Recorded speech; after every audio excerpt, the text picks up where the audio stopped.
What if I told you that the average backyard, the one you're probably looking at right now, is sitting on the potential to grow over 100 pounds of food this season, not with expensive equipment, not with years of experience, just with the right system, the right crops, and a starting budget most people spend on a single trip to the grocery store? In this video, I'm going to show you exactly how to do that, step by step.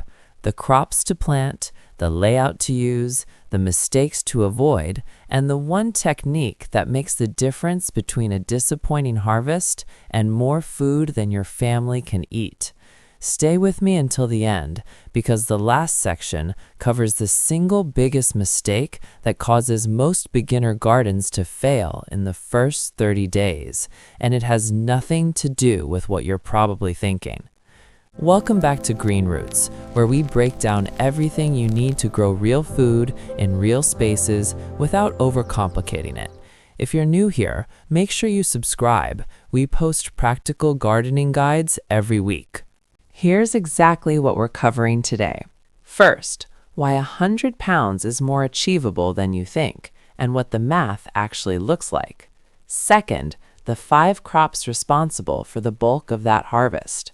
Third, the layout system that maximizes your space. Fourth, the low-cost setup that gets you started for under $50. And fifth, the mistakes that silently kill beginner gardens and how to avoid every single one. Let's start with the numbers, because most people underestimate what a small plot of land can actually produce. A 10 by 10 foot growing space, that's 100 square feet, is all you need. In that space, planted correctly, you can realistically grow between 80 and 120 pounds of food in a single season. How? Because of something called high-density planting. Most beginner gardeners waste space. They plant in wide rows with too much empty ground between crops. High-density planting fills that space intelligently. Every square foot is working. And when you combine that with the right crop selection, crops that produce heavily and repeatedly, the numbers add up quickly. A single tomato plant, properly managed, can produce 10 to 15 pounds of fruit in one season. Plant 6 of them, and that's already 60 to 90 pounds from one crop alone.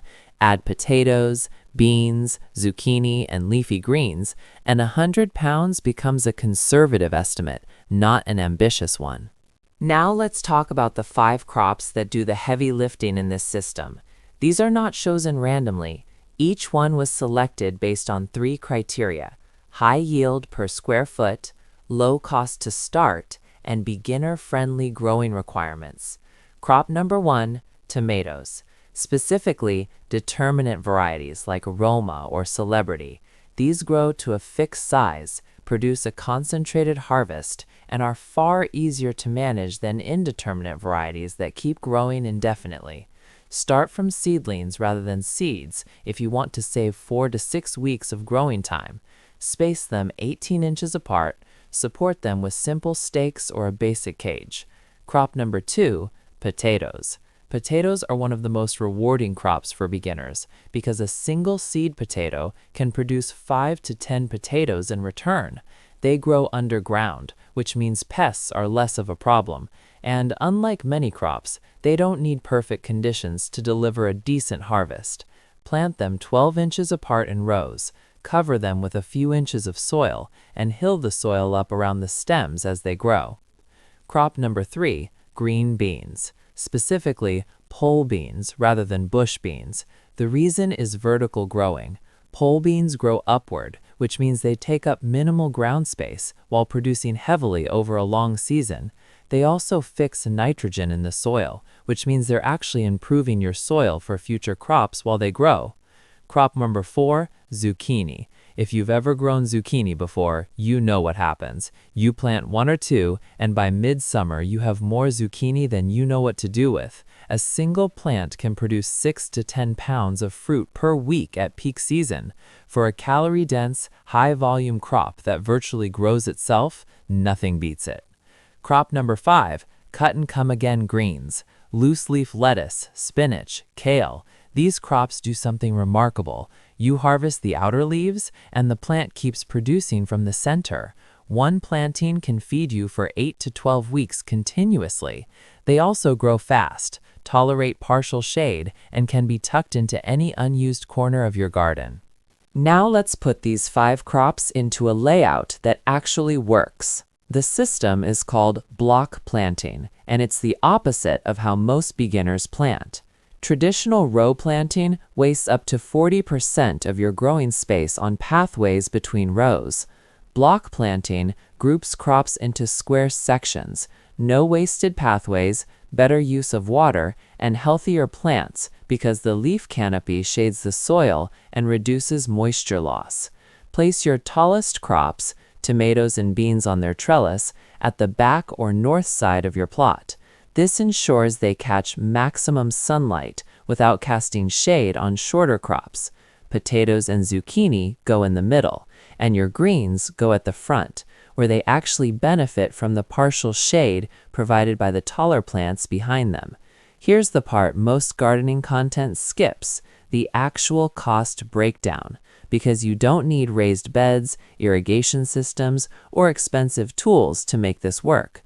$42, that's your starting investment. Everything else, the soil in your backyard, the water from your hose, the sunlight, is free. And once you harvest this season, you save seeds from your tomatoes, beans, and zucchini for next year, which means next season costs you almost nothing.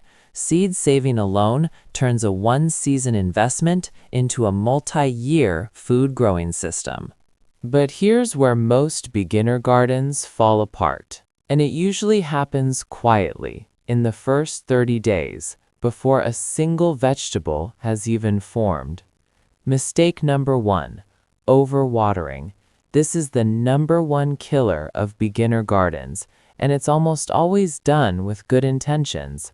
More water feels like more care, but waterlogged roots cannot absorb oxygen, and they rot within days. The rule is simple. Water deeply, but only when the top inch of soil is dry. Push your finger 1 inch into the soil. If it's still moist, don't water. Mistake number 2, ignoring spacing. Seeds are small. It's tempting to plant more than the packet says, but overcrowded plants compete for nutrients, block each other's airflow, and become breeding grounds for disease. Respect the spacing. Every inch matters. Mistake number 3, skipping soil preparation. You can plant the best seeds in the world, but if your soil is compacted, nutrient poor, or has the wrong pH, nothing will grow properly. Before planting anything, dig your soil 12 inches deep. Break up all clumps and mix in at least 2 inches of compost. That single step accounts for more harvest weight than any other variable. Mistake number 4, skipping mulch. A 2-inch layer of straw, wood chips, or dried leaves around your plants does 3 things simultaneously.